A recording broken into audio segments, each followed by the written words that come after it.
दर्शकों ब्रेक तो बाद तुहाडा स्वागत है जी डॉक्टर साहब एंड वाले सैक्शन में अज आप अपने दर्शकों की फेसबुक मैसेज ते ईमेल लवांगे। साडे कोल पहला फेसबुक मैसेज आया है मनीष पाशर जी का। पराशर जी का ये लिखते हैं, this question intrigues me a lot that why my Khalistani friends have never dared to ask for separate nation Khalistan from Pakistan occupied Punjab। देखो चंगी गल है पराशर जी जड़े ने इन्होंने सवाल पूछे भावें इस हमेशा एक शरारत भी लुकी होंगी है, हालांकि उसे नाल दी नाल ही कमल अठार जी ने इहदा जवाब देने की कोशिश की है कि because in 1947 majority of Punjab struggled and migrated to Pakistan from current Indian occupied Punjab Khalistan as their country where they are living peacefully now. So इन्होंने पंजाब के मुसलमानों की गल की है कि भी वो ईस्ट पंजाब तो उधर चले गए जी। पर मिस्टर मनीष पराशर जी पहला तो शुक्रिया, तुसी प्रोग्राम नूं देख रहे हो जी और तुसी कमेंट किया। इहदे च कोई शक नहीं है कि पंज दरियावां की धरती पंजाब साडी कर्म भूमि रही है खालसे दी, और सारे ही जिहड़ा उत्थों लैके इंडस तो ये सारे खिते च साडे गुरु साहबान दी चरण छो है जी। 1947 तक जदों असी अपनी सिख स्टेट की गल करते सी ते सानू ये बड़ी गल रियलिस्टिकली पता सी कि अल्टीमेटली सिरां दी गिणती डिसाइड करती है किसी गल नूं जी, और सिरां दी गिणती दे लिहाज नाल उदों दे पंजाब च भी 47 तो पहला सिख 13-14% सन सारे पंजाब दे, और अज जदों दुनिया दे विच 193 दे करीब देश जिहड़े ने वो मानता प्राप्त देश ने UN दे, दुनिया जदों भी किते मुल्क बनते हैं वो सिरां दे सिर ते ही बनते हैं जिन्हां च लोग डिसाइड करते हैं कि उन्होंने किस सिस्टम च रहना जी। बिल्कुल उस वेले साडे कोल कोई खिता नहीं सी जिहदे च कि असीं मेजोरिटी च हुंदे। अज जिहड़ा साडा इंडियन ऑक्यूपाइड पंजाब है लगभग 52,300 स्क्वायर किलोमीटर के करीब जिहड़ी लैंड है उहदे च असीं 70% तो ज़्यादा है। इस तो इलावा राजस्थान दा नाल गंगानगर हनुमानगढ़ हरियाणे दे हिमाचल दे जिहड़े सिख वड्डी गिणती वाले वड गिणती इलाके ने ये भी साडा उहदे च न्यूक्लीअस बनेगा।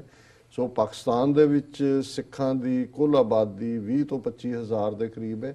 हालांकि इतिहासक साडे ननकाना साहिब पंजा साहिब डेरा साहिब और चूना मंडी लाहौर गुरु रामदास जी इतिहासक 174 के करीब साडे गुरुद्वारा साहबान ने। सो असी रियलिस्टिकली दरियाए जमुना तो वाघा तक जिहड़ी कि साडी सिख सिविलाइजेशन का क्रेडल है उत्थे ही असी इहनूं तुहाडी ऑक्यूपेशन तो आज़ाद करवाउणा है।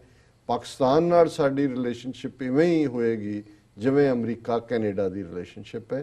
साडा तहजीब की सांझ है, साडे गुरु घरां की सांझ है, बोली की सांझ है, और जिस किस्म जिन्ना प्यार और जिस किस्म की हमदर्दी हमेशा ही सानू उस धरती तो अज भी मिलती है जदों कि तुहाडे लई जिथे कि 5 सदियां दी तुसी 9 मास के रिश्ते का साडे नाल इकरार करते रहे, और जो कुछ तुसी साडे नाल कीता ये तो मुगलों और उस 18वीं सदी के जुल्मां नूं भी मात पाउण वाले। सो ये कारण है कि असी जदों खालिस्तान मंगते हैं वो दरियाए जमुना तो वाघा तक जिथे साडा कुदरती हक है और जिहड़ा साडा जिहड़ा असी UN दे थल्ले भी साडा क्लेम है जी। जी साडे कोल अगला मैसेज आया है PJ सिंह जी दा। ये लिखते हैं, awesome work keep it up doctor साहब। मियाँ आसम सानू फतेह बुलाते ने। समर कोटला लिखते हैं, डॉक्टर साहब ग्रेट। एंड गुरसिमर सिंह घुमान खालिस्तान जिंदाबाद कहते हैं।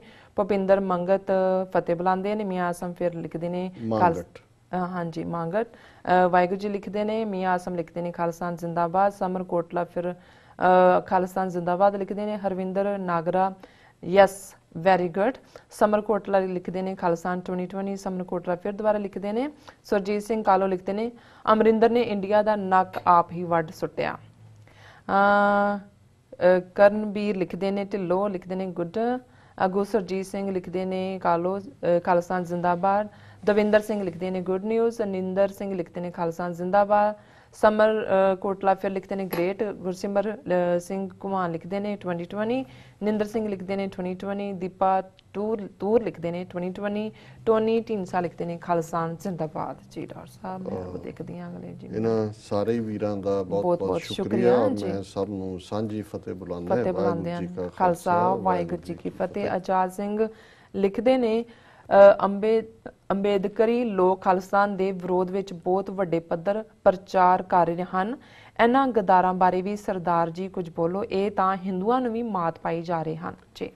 ਆਜ਼ਾਦ ਸਿੰਘ ਜੀ, ਅਸੀਂ ਸਮਝਦੇ ਹਾਂ ਏਜੰਸੀਆਂ ਦੀ ਖੇਡ ਨੂੰ ਵੀ ਸਮਝਦੇ ਹਾਂ, ਉਹਨਾਂ ਦੇ ਬੰਦੇ ਹਰ ਪਾਸੇ ਬੈਠੇ ਹੋਏ ਨੇ ਔਰ ਇਸ ਵੇਲੇ ਜਦੋਂ ਅਸੀਂ ਸਾਂਝ ਦੀ ਗੱਲ ਕਰਦੇ ਹਾਂ, ਮੈਂ ਜਦੋਂ ਫਤਿਹਗੜ੍ਹ ਸਾਹਿਬ ਦੇ ਸਮਾਗਮ ਦੀ ਗੱਲ ਕੀਤੀ ਕਿ ਬਹੁਤ ਚੰਗੀ ਗੱਲ ਹੈ ਕਿ ਉਹ ਲਿੰਗਾਇਤ ਹੋਣ, ਉਹ ਦਲਿਤ ਭਾਈਚਾਰਾ ਮੂਲ ਨਿਵਾਸੀ ਹੋਣ, ਉਹਨਾਂ ਦੇ ਨੁਮਾਇੰਦਿਆਂ ਨੇ ਕਸ਼ਮੀਰੀ ਨੁਮਾਇੰਦੇ ਹੋਣ, ਉਹ ਇੱਕ ਸਟੇਜ ਤੋਂ ਉਹਨਾਂ ਨੇ ਐਡਰੈਸ ਕੀਤਾ ਹੈ, ਉਹਨਾਂ ਨੇ ਪਿੰਡਾਂ ਵਾਲਿਆਂ ਨੂੰ ਜਿਹੜੀ ਹੈ ਉਹ ਆਪਣੀ ਸ਼ਰਧਾਂਜਲੀ ਦਿੱਤੀ। ਸੋ ਮੇਰਾ ਖਿਆਲ ਹੈ ਵੀ ਹਰ ਗੱਲ ਤੇ ਰਿਐਕਟ ਕਰਨਾ ਜ਼ਰੂਰੀ ਨਹੀਂ ਹੁੰਦਾ। ਤੁਸੀਂ ਸਮਝੋ ਏਜੰਸੀਆਂ ਦੀ ਖੇਡ ਨੂੰ, ਕਈ ਵਾਰ ਤੁਸੀਂ ਦੇਖ ਕੇ ਵੀ ਅਨਡਿਟ ਕਰਦੇ ਹੋ ਕਿਉਂਕਿ ਤੁਹਾਨੂੰ ਪਤਾ ਹੁੰਦਾ ਹੈ ਕਿ ਇਹਦੇ ਬਿਹਾਈਂਡ ਕੌਣ ਹੈ। ਜੀ ਡਾਕਟਰ ਸਾਹਿਬ, ਸਾਡੇ ਕੋਲ ਅਗਲਾ ਮੈਸੇਜ ਆਇਆ ਹੈ ਗੁਰਜੰਤ ਸਿੰਘ ਜੀ ਦਾ। ਇਹ ਲਿਖਦੇ ਹਨ ਵਾਹਿਗੁਰੂ ਜੀ। ਅਗੂ ਨਿਰਮਲਜੀਤ ਕਟਰਾ ਲਿਖਦੇ ਨੇ ਵਾਹਿਗੁਰੂ ਜੀ। ਆਜ਼ਾਦ ਸਿੰਘ ਫਿਰ ਲਿਖਦੇ ਨੇ ਜੈ ਭੀਮ ਜੈ ਭਾਰਤ ਵਾਲੇ ਸਾਰਾ ਦਿਨ ਸਿੱਖਾਂ ਨੂੰ ਗਾਲਾਂ ਕੱਢਦੇ ਰਹਿੰਦੇ ਹਨ। ਜਸਕਰਨ ਸਿੰਘ 2020 ਲਿਖਦੇ ਨੇ। ਅਮਰਜੀਤ ਸਿੰਘ ਖਾਲਸਾਨੀ ਲਿਖਦੇ ਨੇ। ਹਾਂਜੀ, ਇਹਨਾਂ ਦੀ ਲੰਬੀ ਹੈ ਲਿਖਤ, ਤੁਸੀਂ ਪੜ੍ਹ ਦਿਓ ਜ਼ਰਾ। ਹਾਂਜੀ ਡਾਕਟਰ ਸਾਹਿਬ ਜੀ, ਗੁਰਫਤਿਹ ਤੁਹਾਨੂੰ ਤੇ ਸਾਰੀ ਟੀਮ ਨੂੰ। ਡਾਕਟਰ ਸਾਹਿਬ ਜੀ, ਤੁਹਾਨੂੰ ਕੌਮ ਦੀਆਂ ਸਾਰੀਆਂ ਹੀ ਜਥੇਬੰਦੀਆਂ ਪੰਥ ਦਾ ਬਹੁਤ ਰੋਸ਼ਨ ਦਿਮਾਗ ਵਿਦਵਾਨ ਮੰਨਦੀਆਂ ਹਨ ਅਤੇ ਸਾਰੀਆਂ ਜਥੇਬੰਦੀਆਂ ਤੁਹਾਡਾ ਬਹੁਤ ਸਤਿਕਾਰ ਕਰਦੀਆਂ ਨੇ। ਡਾਕਟਰ ਸਾਹਿਬ ਜੀ, ਮੈਂ ਤੁਹਾਡੇ ਧਿਆਨ ਵਿੱਚ ਕੁਝ ਖਾਸ ਗੱਲਾਂ ਵਰਲਡ ਸਿੱਖ ਪਾਰਲੀਮੈਂਟ ਦੇ ਮਾਮਲੇ ਵਿੱਚ ਲਿਆਉਣਾ ਚਾਹੁੰਦਾ ਹਾਂ। ਮੈਂ ਆਪ ਜੀ ਨੂੰ ਪਹਿਲਾਂ ਵੀ ਦੱਸ ਚੁੱਕਿਆ ਹਾਂ ਇਸੇ ਹੀ ਅਦਾਰੇ ਤੇ ਕਿ ਆਸਟ੍ਰੇਲੀਆ ਵਿੱਚ ਵਰਲਡ ਸਿੱਖ ਪਾਰਲੀਮੈਂਟ ਦੇ ਮੈਂਬਰ ਚੋਣ ਕਰਤਾ ਜੋ ਸ਼ੁਰੂ ਤੋਂ ਨਾਲ ਨੇ, ਉਹਨਾਂ ਦਾ ਕਿਰਦਾਰ ਇਸ ਸੰਸਥਾਵਾਂ ਦੇ ਹਾਨ ਦਾ ਨਹੀਂ ਹੈ। ਉਹਨਾਂ ਲੋਕਾਂ ਨੇ ਅੱਜ ਤੱਕ ਵੀ ਗੁਰੂ ਘਰਾਂ ਦੇ ਬੈਨ ਦੇ ਮਾਮਲੇ ਤੋਂ ਬਾਅਦ ਕੋਈ ਵੈਲਕਮ ਨਹੀਂ ਕੀਤਾ ਹੈ। ਪੰਜਾਬ ਨਾਲੋਂ ਭਾਰਤੀ ਕਹਿਣ ਵਿੱਚ ਵੱਧ ਫਖਰ ਮਹਿਸੂਸ ਕਰਦੇ ਨੇ। ਉਹਨਾਂ ਵੱਲੋਂ ਇਸ ਤਰ੍ਹਾਂ ਦੇ ਕੁਝ ਬੰਦੇ ਪਾਏ ਜਾ ਰਹੇ ਨੇ। ਪਹਿਲਾਂ ਬਿਲਕੁਲ ਆਪਣੇ ਵਰਗੇ ਜਿਹੜੇ ਗੁਰੂ ਘਰ ਵਿੱਚ ਪਾਬੰਦੀਆਂ ਦੇ ਮਾਮਲੇ ਵਿੱਚ ਜਥੇਬੰਦੀਆਂ ਨੂੰ ਗੁਰੂ ਘਰਾਂ ਵਿੱਚੋਂ ਜ਼ੋਰਦਾਰ ਤਰੀਕੇ ਨਾਲ ਮਨਾ ਕਰ ਚੁੱਕੇ ਹਨ। ਦੂਜਾ ਮੁੱਖ ਸੂਤਰਧਾਰ ਕਾਨਫਰੰਸ ਦੇ ਮੁੱਖ ਕਰਤਾ ਧਰਤਾ ਹਿੰਮਤ ਸਿੰਘ ਨੇ ਬੇਅੰਤੇ ਬੁੱਚੜ ਦੇ ਪੋਤੇ ਰਵਨੀਤ ਬਿੱਟੂ ਨੂੰ ਸਟੇਜ ਉੱਪਰ ਸਿਰਪਾਓ ਪਾ ਰਿਹਾ, ਨਾਲੇ ਦੂਸਰੇ ਤੋਂ ਪਵਾ ਰਿਹਾ ਹੈ। ਜਿਹੜਾ ਬਿੱਟੂ ਬਿਨਾਂ ਮਤਲਬ ਤੋਂ ਹੀ ਖਾਲਿਸਤਾਨ ਤੇ ਖਾਲਿਸਤਾਨੀਆਂ ਦੇ ਖਿਲਾਫ ਜ਼ਹਿਰ ਉਗਲਦਾ ਰਹਿੰਦਾ ਹੈ। ਸ਼ਾਇਦ ਤੁਹਾਡੇ ਤੋਂ ਓਲਾ ਰੱਖਿਆ ਜਾ ਰਿਹਾ ਹੈ। ਇੰਗਲੈਂਡ ਵਾਲੇ ਮੁੱਢਲੇ ਮੈਂਬਰ ਵੀ ਜਿਨ੍ਹਾਂ ਦੀ ਗਿਣਤੀ ਚੋਂ 4 ਤੋਂ 5 ਹੈ, ਦੂਰੀ ਬਣਾ ਲਈ ਹੈ। ਇਸ ਤਰ੍ਹਾਂ ਦੇ ਬੰਦਿਆਂ ਕਰਕੇ ਕਿਸੇ ਖਾਸ ਰਣਨੀਤੀ ਤਹਿਤ ਪੰਥ ਦੀ ਇਸ ਸਮੇਂ ਮਜ਼ਬੂਤ ਧਿਰ ਸ਼੍ਰੋਮਣੀ ਅਕਾਲੀ ਦਲ ਅੰਮ੍ਰਿਤਸਰ ਪੰਜਾਬ ਨਾਲ 2 ਅਤੇ ਬਾਹਰਲੇ ਮੁਲਕਾਂ ਵਿੱਚ ਵੀ ਮਜ਼ਬੂਤ 25 ਇਕਾਈਆਂ ਹਨ। ਫਿਰ ਧਿਆਨ ਚੰਦ ਡੋਗਰੇ ਵਾਂਗੂ ਜਦੋਂ ਇਸ ਤਰ੍ਹਾਂ ਦੇ ਬੰਦੇ ਆ ਗਏ ਤਾਂ ਆਪਣਾ ਕੰਮ ਕਰ ਜਾਂਦੇ ਨੇ। ਸਰਬੱਤ ਖਾਲਸਾ ਵਿੱਚ ਅਕਾਲੀ ਦਲ ਅੰਮ੍ਰਿਤਸਰ ਨੇ ਪ੍ਰਬੰਧ ਅਤੇ ਜੇਲਾਂ ਕੱਟੀਆਂ, ਠੀਕ ਹੈ ਲਿਖਿਆ, ਪ੍ਰਬੰਧ ਅਤੇ ਜੇਲਾਂ ਕੱਟੀਆਂ। ਸਰਦਾਰ ਰੇਸ਼ਮ ਸਿੰਘ ਵਰਗੇ ਅੱਜ ਵੀ ਭੁਗਤ ਰਹੇ ਨੇ। ਉਹਨਾਂ ਦੇ ਮੁਕਾਬਲੇ ਜਿਹੜੇ ਵਿਰੋਧ ਵਿੱਚ ਖੜੇ ਨੇ ਉਹ ਅੱਗੇ ਹੋਏ ਫਿਰਦੇ ਨੇ। ਇਸ ਬਾਰੇ ਕੋਈ ਐਲਾਨ ਕਰੋ। ਸਮਾਂ ਰਹਿੰਦੇ ਤੁਹਾਡੇ ਵੱਲ ਸਾਰੇ ਵੇਖ ਰਹੇ ਨੇ ਕਿਉਂਕਿ ਚਰਚਾ ਇਸ ਬਾਰੇ ਬਹੁਤ ਹੋ ਰਹੀ ਹੈ। ਵਾਹਿਗੁਰੂ ਜੀ ਕਾ ਖਾਲਸਾ ਵਾਹਿਗੁਰੂ ਜੀ ਕੀ ਫਤਿਹ। ਜੀ ਡਾਕਟਰ ਸਾਹਿਬ, ਵੀਰ ਅਮਰਜੀਤ ਸਿੰਘ ਖਾਲਿਸਤਾਨੀ ਜੀ ਨੇ ਜਿਹੜਾ ਆਪਣਾ ਨਜ਼ਰੀਆ ਜੋ ਮਹਿਸੂਸ ਕਰਦੇ ਨੇ ਜਾਂ ਆਲੇ ਦੁਆਲੇ ਦੇਖਦੇ ਨੇ ਉਸ ਦਾ ਜ਼ਿਕਰ ਕੀਤਾ ਔਰ ਸ਼ਾਇਦ ਅੱਜ ਕੱਲ੍ਹ ਚਰਚਾ ਇਸ ਕਰਕੇ ਵੀ ਹੈ ਕਿਉਂਕਿ 3 ਤੇ 4 ਮਾਰਚ ਨੂੰ ਵਰਲਡ ਸਿੱਖ ਪਾਰਲੀਮੈਂਟ ਨਾਲ ਸੰਬੰਧਿਤ ਇੱਕ ਗੈਦਰਿੰਗ ਨਿਊਯਾਰਕ ਦੇ ਵਿੱਚ ਹੋ ਰਹੀ ਹੈ ਜੀ। ਸੈਚਰਡੇ ਜਿਹੜੀ ਇਹ ਗੈਦਰਿੰਗ ਹੈ, ਫਿਰ ਐਤਵਾਰ ਦਾ ਪ੍ਰੋਗਰਾਮ ਗੁਰਦੁਆਰਾ ਸਾਹਿਬ 'ਚ ਹੈ ਔਰ ਉਹਦੇ 'ਚ ਕਿਉਂਕਿ ਜਿਹੜੀ 15 ਮੈਂਬਰੀ ਕੋਆਰਡੀਨੇਸ਼ਨ ਕਮੇਟੀ 'ਚ ਮੇਰਾ ਨਾਮ ਵੀ ਹੈ ਔਰ ਮੈਂ ਇਹ ਗੱਲ ਸਪਸ਼ਟ ਕਰ ਦਿਆਂ ਕਿਉਂਕਿ ਕਈ ਵਾਰ ਕੁਝ ਚੀਜ਼ਾਂ ਤੁਸੀਂ ਪਹਿਲੀ ਸਟੇਜ ਤੇ ਉਸ ਨੂੰ ਕਹਿਣਾ ਠੀਕ ਵੀ ਨਹੀਂ ਸਮਝਦੇ।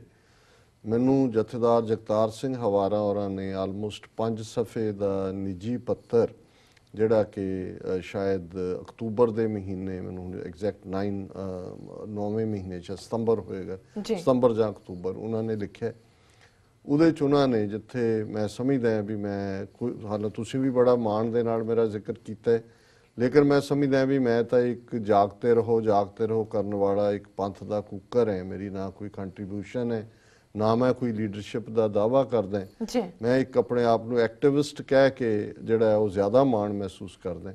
ਸੋ ਉਸ ਸਾਰੇ ਨੂੰ ਉਹਨਾਂ ਨੇ ਜਿਹੜਾ ਉਸ ਪੱਤਰ ਦੇ ਵਿੱਚ ਜੇ ਲੋੜ ਹੋਈ ਤਾਂ ਉਹਨੂੰ ਮੈਂ ਜਨਤਕ ਵੀ ਕਰਾਂਗਾ।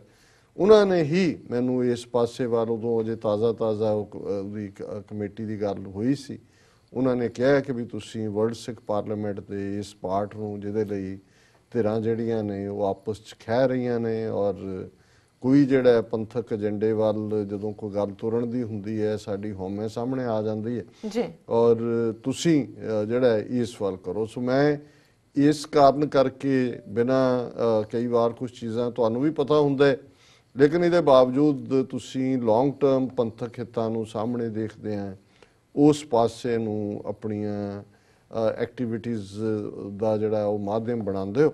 ਸੋ ਮੈਂ ਸਮਝਦਾ ਵੀ ਜਿੱਥੋਂ ਤੱਕ ਜੇ ਤਾਂ ਸਾਡੇ ਵੀਰਾਂ ਭੈਣਾਂ ਨੂੰ ਇਸ ਗੱਲ ਦਾ ਖਦਸ਼ਾ ਹੈ ਕਿ ਵੀ ਇਸ ਚੋਂ ਅਸੀਂ ਕੀ ਕੱਢ ਪਾਵਾਂਗੇ ਜਾਂ ਜਿਹੜੇ ਅੱਗੇ ਲੱਗੇ ਨੇ ਉਹਨਾਂ ਦਾ ਕੀ ਹੈ, ਦੇਖੋ ਕੁਝ ਚੀਜ਼ਾਂ ਮੈਂ ਇਹ ਜ਼ਰੂਰ ਕਹਿਣਾ ਚਾਹੁੰਦਾ ਕਿ ਵੀ ਜੇ ਕੋਈ ਵੀ ਜੇ ਜਥੇਦਾਰ ਹਵਾਰਾ ਕਿਸੇ ਦੇ ਉੱਤੇ ਪ੍ਰਵਾਨਗੀ ਦੀ ਮੋਹਰ ਲਾਉਂਦੇ ਨੇ ਜੀ ਔਰ ਉਹ ਉਸ ਅਥਾਰਟੀ ਦੇ ਨਾਲ ਕੰਮ ਕਰਦੇ ਨੇ, ਫਿਰ ਮੈਂ ਜਾਂ ਕੋਈ ਹੋਰ ਅਸੀਂ ਕਿਸੇ ਹੋਰ ਗੱਲ ਨੂੰ ਆਧਾਰ ਬਣਾ ਕੇ ਕਹੀਏ ਜੀ ਉਸਨੇ ਅਮਕੇ ਮੌਕੇ ਇਹ ਕੀਤਾ ਜਾਂ ਉਹਨਾਂ ਦਾ ਇਹ ਹੈ।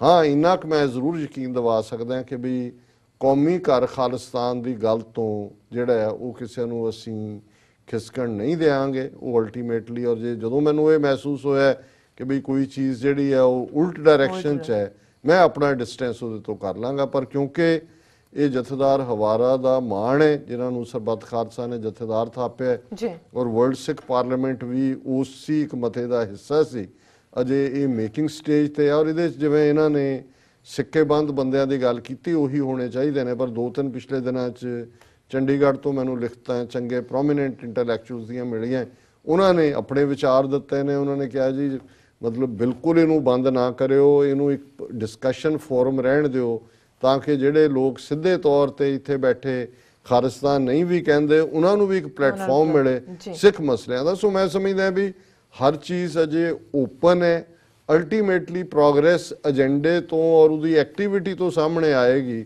ਔਰ ਇਸ ਗੱਲ ਦੇ ਉੱਤੇ ਜ਼ਰੂਰ ਯਕੀਨ ਰੱਖੋ ਕਿ ਮੈਂ ਆਪਣੇ ਫਰਜ਼ਾਂ ਤੋਂ ਔਰ ਜੋ ਮੇਰਾ ਨਜ਼ਰੀਆ ਜਿਹਦੇ ਲਈ ਸਾਡੇ 1.5 ਲੱਖ ਤੋਂ ਜ਼ਿਆਦਾ ਸ਼ਹੀਦ ਸਿੰਘਾਂ ਸਿੰਘਣੀਆਂ ਦਾ ਖੂਨ ਡੁੱਲਿਆ ਉਸ ਦੇ ਨਾਲ ਘੱਟੋ ਘੱਟ ਕਿਸੇ ਨੂੰ ਅਸੀਂ ਕੰਪਰੋਮਾਈਜ਼ ਨਹੀਂ ਕਰਨਗੇ। ਜੀ ਡਾਕਟਰ ਸਾਹਿਬ ਬਿਲਕੁਲ। ਹੁਣ ਤੇ ਸਰ ਦਰਸ਼ਕਾਂ ਦੱਸ ਦਿਓ ਅੱਜ ਦਾ ਵਿਚਾਰ। ਜਿਵੇਂ ਹਫਤੇ ਦੇ ਅਖੀਰਲੇ ਦਿਨ ਅਸੀਂ ਬਾਬਾ ਫਰੀਦ ਜੀ ਦੇ ਪਹਿਲਾਂ ਸ਼ਲੋਕ 130 ਵਿਚਾਰੇ ਤੇ ਉਹਨਾਂ ਦੇ 4 ਸ਼ਬਦ ਜਿਨ੍ਹਾਂ ਚੋਂ 2 ਆਸਾ ਰਾਗ ਦੇ ਅਸੀਂ ਵਿਚਾਰ ਚੁੱਕੇ।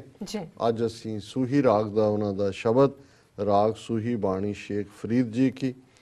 ਤਪ ਤਪ ਲੋਏ ਲੋਏ ਹਾਥ ਮਰੋਰੋਂ ਬਾਵਲ ਹੋਈ ਸੋ 100 ਲੋਰੋਂ ਤੈਸੈ ਮਨ ਮੈਂ ਕੀਆ ਰੋਸ ਮੁਝ ਅਵਗੁਣ ਸੈ ਨਾਹੀ ਦੋਸ ਤੈ ਸਾਹਿਬ ਕੀ ਮੈਂ ਸਾਰ ਨ ਜਾਣੀ ਜੋਬਨ ਖੋਏ ਪਾਛੈ ਪਛਤਾਣੀ।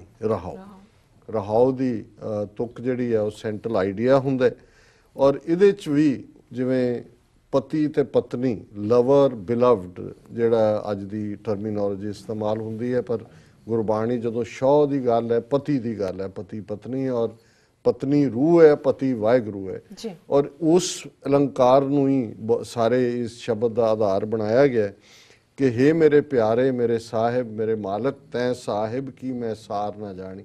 ਮੈਂ ਤੁਹਾਨੂੰ ਪਛਾਣਿਆ ਨਹੀਂ, ਤੁਹਾਡੀ ਮੈਂ ਸਾਰ ਨਹੀਂ ਜਾਣੀ ਤੇ ਉਹਦਾ ਨਤੀਜਾ ਹੋਇਆ ਜੋਬਨ ਖੋਏ ਮੇਰੀ ਜਵਾਨੀ ਚਲੀ ਗਈ, ਮੈਂ ਤੁਹਾਨੂੰ ਮਿਲ ਨਹੀਂ ਸਕੀ ਤੁਹਾਨੂੰ ਪਾ ਨਹੀਂ ਸਕੀ ਪਾਛੈ ਪਛਤਾਣੀ। ਔਰ ਹੁਣ ਮੈਂ ਪਛਤਾ ਰਹੀ ਹਾਂ ਕਿ ਹੇ ਵਾਹਿਗੁਰੂ ਅਸੀਂ ਜਵਾਨੀ ਜਿਹੜੀ ਤੇਰੀ ਇਬਾਦਤ ਤੇਰੀ ਯਾਦ ਦੀ ਸੀ ਉਸ ਨੂੰ ਅਸੀਂ ਗਵਾ ਲਏ ਤੇ ਹੁਣ ਬੁਢਾਪੇ ਦੇ ਵਿੱਚ ਅਸੀਂ ਧੱਕੇ ਖਾ ਰਹੇ ਹਾਂ ਔਰ ਅਸੀਂ ਪਛਤਾ ਰਹੇ ਹਾਂ ਕਿ ਅਸੀਂ ਤੇਰੇ ਨਾਮ ਦੀ ਸੰਭਾਲ ਪਹਿਲਾਂ ਕਿਉਂ ਨਹੀਂ ਕੀਤੀ। ਤਪ ਤਪ ਲੋਏ ਲੋਏ ਹਾਥ ਮਰੋਰੋਂ ਬਾਵਲ ਹੋਈ ਸੋ 100 ਲੋਰੋਂ ਤੈਸੈ ਮਨ ਮੈਂ ਕੀਆ ਰੋਸ ਮੁਝ ਅਵਗੁਣ ਸੈ ਨਾਹੀ ਦੋਸ।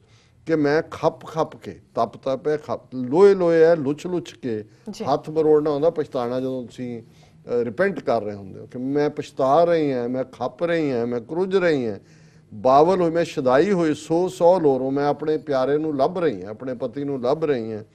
ਤੈਸੈ ਮਨ ਵਿੱਚ ਪਰ ਹੇ ਮੇਰੇ ਪਿਆਰੇ ਤੁਸੀਂ ਮੇਰੇ ਤੋਂ ਮਨ ਦੇ ਵਿੱਚ ਗੁੱਸਾ ਕੀਤਾ ਹੋਇਆ ਹੈ, ਮਨ ਮੈਂ ਤੁਸੀਂ ਮੇਰੇ ਤੋਂ ਗੁੱਸੇ ਹੋ। ਤੈਸੈ ਮਨ ਮੈਂ ਕੀਆ ਰੋਸ ਤੁਸੀਂ ਮੇਰੇ ਤੋਂ ਨਾਰਾਜ਼ ਹੋ।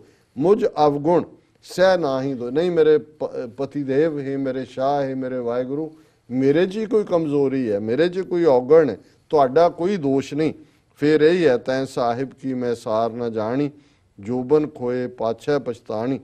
ਫਿਰ ਦੂਸਰਾ ਅਲੰਕਾਰ ਵੈਰਾਗ ਦਾ ਹੈ ਕਿ ਜਦੋਂ ਤੱਕ ਪਿਆਰੇ ਨੂੰ ਮਿਲਣ ਲਈ ਵੈਰਾਗ ਨਾ ਹੋਏ। ਸਾਡੇ 5 ਦਰਿਆਵਾਂ ਦੀ ਧਰਤੀ ਤੇ ਅੰਬ ਹੁੰਦੇ ਸਨ, ਕੋਇਲ ਦੀ ਕੂਕ, ਕੋਇਲ ਦਾ ਰੰਗ ਕਾਲਾ, ਔਰ ਉਸ ਕੂਕ ਦੇ ਵਿੱਚ ਵੀ ਉਸ ਦੀ ਫਰਿਆਦ, ਉਸ ਦੇ ਵਿੱਚ ਵੈਰਾਗ। ਕਾਲੀ ਕੋਇਲ ਤੂੰ ਕਿਤ ਗੁਣ ਕਾਲੀ, ਆਪਣੇ ਪ੍ਰੀਤਮ ਕੇ ਹੋਂ ਬਿਰਹਿ ਜਾਲੀ। ਕਿਉਂਕਿ ਵੀ ਤੂੰ ਕਿਉਂ ਕਾਲੀ ਆ, ਉਹਨੇ ਕਿਹਾ ਮੈਂ ਆਪਣੇ ਪਿਆਰੇ ਦੇ ਵਿਛੋੜੇ ਦੇ ਵਿੱਚ ਹੀ। ਇਹ ਰੂਹ ਨੂੰ ਸਮਝਾਉਣ ਲਈ ਹੈ ਕਿ ਉਹ ਤਾਂ ਉਸ ਪਿਆਰ ਦੇ ਵਿੱਚ ਹੈ ਤੇ ਤੇਰਾ ਬਿਰਹਾ ਕਿੱਥੇ ਹੈ। ਬਿਰਹਾ ਬਿਹੂਨ ਕਤੈ ਸੁਖ ਪਾਏ, ਜਾਂ ਹੋਏ ਕਿਰਪਾਲ ਤਾਂ ਪ੍ਰਭੂ ਮਿਲਾਏ। ਪਿਆਰੇ ਤੋਂ ਬਿਨਾਂ ਉਸ ਤੋਂ ਕਿਵੇਂ ਸੁਖ ਮਿਲ ਸਕਦਾ ਹੈ। ਜੇ ਉਹ ਵਾਹਿਗੁਰੂ ਕਿਰਪਾਲ ਹੋਏ, ਦਿਆਲੂ ਬਣੇ ਤਾਂ ਪ੍ਰਭ ਮਿਲਾਏ। ਫਿਰ ਵਾਹਿਗੁਰੂ ਦੇ ਨਾਲ ਉਹ ਆਪਣੇ ਨਾਲ ਮਿਲਾਉਂਦਾ ਹੈ। ਵਿਦਣ ਖੂਹੀ ਮੁੰਦ ਅਕੇਲੀ, ਨਾ ਕੋ ਸਾਥੀ ਨਾ ਕੋ ਬੇਲੀ, ਕਰ ਕਿਰਪਾ ਪ੍ਰਭ ਸਾਧ ਸੰਗ ਮੇਲੀ, ਜਾਂ ਫਿਰ ਦੇਖਾਂ ਤਾਂ ਮੇਰਾ ਅੱਲੋ ਬੇਲੀ। ਕਿ ਵਿਦਣ ਖੂਹੀ ਹੈ, ਭਿਆਨਕ ਖੂਹੀ ਦੇ ਵਿੱਚ ਮੈਂ ਡਿੱਗਿਆ ਹੋਇਆ ਤੇ ਉਹ ਮੁੰਦ ਅਕੇਲੀ ਵੀ ਜਵਾਨ ਬੱਚੇ ਜਿਹੜੀ ਹੈ ਰੂਹ ਉਹ ਕੱਲੀ ਹੈ, ਜਿਹੜੀ ਜੋਬਨਮਤੀ ਬਾਲ ਹੈ, ਉਹ ਸੋਲ ਬਰਾਈਡ ਨੂੰ ਜਦੋਂ ਅੰਗਰੇਜ਼ੀ 'ਚ ਕਹਿੰਦੇ ਨੇ ਕਿ ਵੀ ਉਹ ਕੱਲੀ ਹੈ। ਨਾ ਕੋ ਸਾਥੀ ਨਾ ਕੋਈ ਸਾਥੀ ਨਹੀਂ ਹੈ। ਧਰਤੀ ਦੇ ਇਸ ਮਨੁੱਖਾ ਜੀਵਨ ਦੇ ਡੂੰਘੇ ਖੂਹ ਦੇ ਵਿੱਚ ਅਸੀਂ ਡਿੱਗੇ ਹੋਏ ਹਾਂ।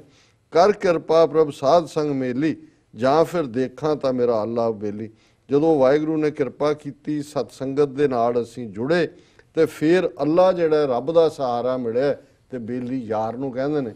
ਫਿਰ ਨਜ਼ਰ ਆਇਆ ਵੀ ਨਹੀਂ ਮੈਂ ਇਕੱਲਾ ਨਹੀਂ ਹੈ, ਮੇਰੀ ਰੂਹ, ਮੇਰਾ ਤਾਂ ਹੁਣ ਬੇਲੀ, ਮੇਰਾ ਦੋਸਤ, ਮੇਰਾ ਪਿਆਰਾ ਰੱਬ ਹੈ ਜੀ। ਵਾਟ ਹਮਾਰੀ ਖਰੀ ਉਡੀਣੀ, ਖਨਿਓ ਤਿੱਖੀ ਬਹੁਤ ਪੀਣੀ, ਉਸ ਉੱਪਰ ਹੈ ਮਾਰਗ ਮੇਰਾ, ਸ਼ੇਖ ਫਰੀਦਾ ਪੰਥ ਸਮਾਰ ਸਵੇਰਾ। ਪਰ ਇਹ ਵੀ ਗੱਲ ਨਾਲ ਸਮਝਾਈ ਕਿ ਭਾਈ ਜਿਹੜਾ ਸਾਡਾ ਰਸਤਾ ਹੈ ਉਹ ਬੜਾ ਮੁਸ਼ਕਲਾਂ ਦਾ ਭਰਿਆ ਹੋਇਆ ਹੈ, ਬੜਾ ਫਿਕਰਾਂ ਦਾ ਭਰਿਆ ਹੋਇਆ। ਵਾਟ ਹਮਾਰੀ ਖਰੀ ਉਡੀਣੀ, ਖੰਨਿਓ ਤੇ ਇਹ ਜਿਹੜਾ ਰੱਬ ਦੇ ਰਸਤਾ ਹੈ, ਇਬਾਦਤ ਦਾ, ਪਿਆਰ ਦਾ ਰਸਤਾ ਹੈ, ਇਹ ਖੰਡੇ ਦੀ ਧਾਰ ਨਾਲੋਂ ਤਿੱਖਾ ਹੈ, ਬਹੁਤ ਪੀਣੀ ਔਰ ਬੜਾ ਤੇਜ਼ ਧਾਰ ਹੈ, ਬੜਾ ਨੈਰੋ ਹੈ। ਪੀਣੀ ਹੁੰਦਾ ਵੀ ਬਹੁਤ ਪਤਲਾ ਹੈ। ਉਸ ਉੱਪਰ ਹੈ ਮਾਰਗ ਮੇਰਾ, ਕਿ ਵੀ ਇਸ ਰਸਤੇ ਤੇ ਮੈਨੂੰ ਤੁਰਨਾ ਪੈਣਾ, ਇਹ ਮੇਰਾ ਮਾਰਗ ਹੈ ਜਿਹਦੇ ਤੇ ਮੈਂ ਤੁਰਨਾ ਹੈ। ਸ਼ੇਖ ਫਰੀਦਾ ਪੰਥ ਸਮਾਰ ਸਵੇਰਾ। ਸ਼ੇਖ ਫਰੀਦ ਆਪਣੇ ਆਪ ਨੂੰ ਐਡਰੈਸ ਕਰਕੇ ਕਹਿ ਰਹੇ ਨੇ ਕਿ ਭਾਈ ਬਜਾਏ ਕਿ ਉਮਰ ਬੀਤ ਜਾਏ ਫਿਰ ਤੈਨੂੰ ਯਾਦ ਆਏ, ਪੰਥ ਸਮਾਰ ਸਵੇਰਾ। ਸਵਖਤੇ ਜੀਵਨ ਦੇ ਪਹਿਲੇ ਹਿੱਸੇ 'ਚ ਹੀ, ਭਰ ਜਵਾਨੀ 'ਚ ਜਦੋਂ ਇਹ ਚੇਤਾ ਆਇਆ ਤਾਂ ਉਸ ਰੱਬ ਨੂੰ ਸੰਭਾਲ ਲੈ। ਇਹ ਅੱਜ ਦਾ ਵਿਚਾਰ ਹੈ ਜੀ। ਡਾਕਟਰ ਸਾਹਿਬ ਤੁਹਾਡਾ ਬਹੁਤ ਬਹੁਤ ਸ਼ੁਕਰੀਆ, ਤੁਸੀਂ ਅੱਜ ਦੇ ਅਹਿਮ ਇਸ਼ੂ ਤੇ ਅੱਜ ਦਾ ਵਿਚਾਰ ਸਾਡੇ ਦਰਸ਼ਕਾਂ ਨਾਲ ਸਾਂਝਾ ਕੀਤਾ। ਇਸ ਨਾਲ ਆਪਣੀ ਵਿਊਅਰਸ ਕੋਲ ਨੇ ਇਜਾਜ਼ਤ। ਵਿਊਅਰਸ ਸਾਡੇ ਪ੍ਰੋਗਰਾਮ ਦਾ ਸਮਾਂ ਇੱਥੇ ਸਮਾਪਤ ਹੁੰਦਾ ਹੈ। ਤੁਸੀਂ ਆਪਣੀ ਰਾਏ ਤੇ ਸੁਝਾਅ ਸਾਨੂੰ ਭੇਜਣਾ ਭੁੱਲਣਾ। ਸਾਡੇ ਇਸ ਪਤੇ ਤੇ SOS@tv84.tv ਤੇ ਅਸੀਂ ਆਪਣਾ ਪ੍ਰੋਗਰਾਮ ਲੈ ਕੇ ਫਿਰ ਦੁਬਾਰਾ ਹਾਜ਼ਰ ਹੋਵਾਂਗੇ। ਤਦ ਤੱਕ ਲਈ ਮੈਨੂੰ ਤੇ ਆਪਣਾ ਸੁਣਾ ਗਿਆ ਦਿਓ। ਦੇਖਦੇ ਰਹੋ TV84। ਬੁਲਾ ਦਿਓ ਫਤਿਹ। ਵਾਹਿਗੁਰੂ ਜੀ ਕਾ ਖਾਲਸਾ, ਵਾਹਿਗੁਰੂ ਜੀ ਕੀ ਫਤਿਹ।